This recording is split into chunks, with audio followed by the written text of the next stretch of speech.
Taong 2010 pa na isabatas ang helmet law kung saan mga helmet lang na may ICC sticker ang papayagan. Pero ngayon pa lang ito sinimulang ipatupad at sa unang araw kabi-kabila na ang nahuhuling hindi sumusunod sa batas.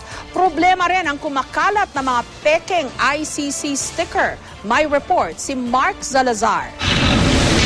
Sa unang oras pa lang ng pagpapatupad ng RA 10054 o Motorcycle Helmet Law, mahigit 20 riders na agad ang nahuli.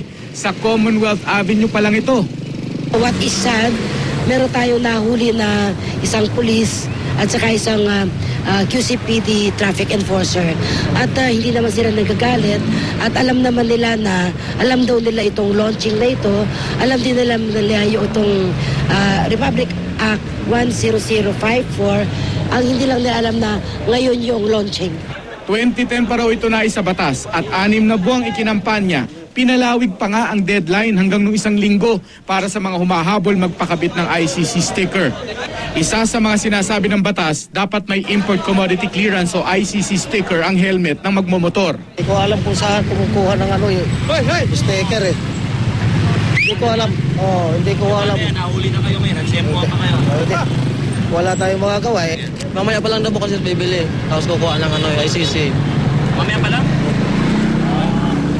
Bakit ito mamaya pa lang nakaratang ko to? Hindi ko lang po alam sir eh. Kasi sabi ng pamangkin ko kanina, tita, meron daw dyan ganyan yata sa DTI, parang 1.5, kasama na yung sticker, tsaka ganito na bago. Kaso po, sabi ko, paano kung hindi kaya ng tao, kung sticker lang, di ba po? Kung okay na meron na kami sariling helmet. Ayon sa LTO, pwede raw ikuha ng sticker ang lumang helmet basta't papasa sa standard ng DTI. Required po sa motor, yung talagang motorcycle helmet, hindi po pwede na construction helmet o yung pambisikleta. Ano po? Sige po. May pulis pang nakamotor na walang helmet. Sa takot na mahuli, inabandona na lang ang motor at tumakas.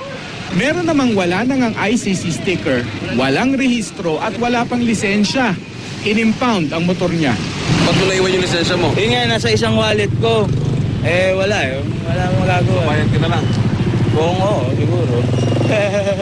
Kapag natsyempohan kayo na walang ICC sticker, 1,500 ang unang multa. Sa ikalawang huli, 3,000 ang multa. Sa ikatlo, halagang 5,000. At sa fourth offense, multang 10,000 at bawi ang lisensya. Ito naman po ay hindi pagpapahirap sa ating mga kababayan, lalo na sa ating mga riders, kung hindi ito po ay proteksyon. Proteksyon sa buhay nila mismo, proteksyon ng mga riders, at saka yung nakasakay sa kanila. Kumakalat rin daw ang peking ICC sticker na ginagamit sa substandard helmets. Sabi ng LTO, kapag nilusutan mo ang batas na ito, parang kumuha ka na rin ng batong ipupukpok sa ulo mo. At mapapatunayan mo yan kapag nadisgrasya ka gamit ang peking helmet na may peking sticker. Mark Salazar, GMA News.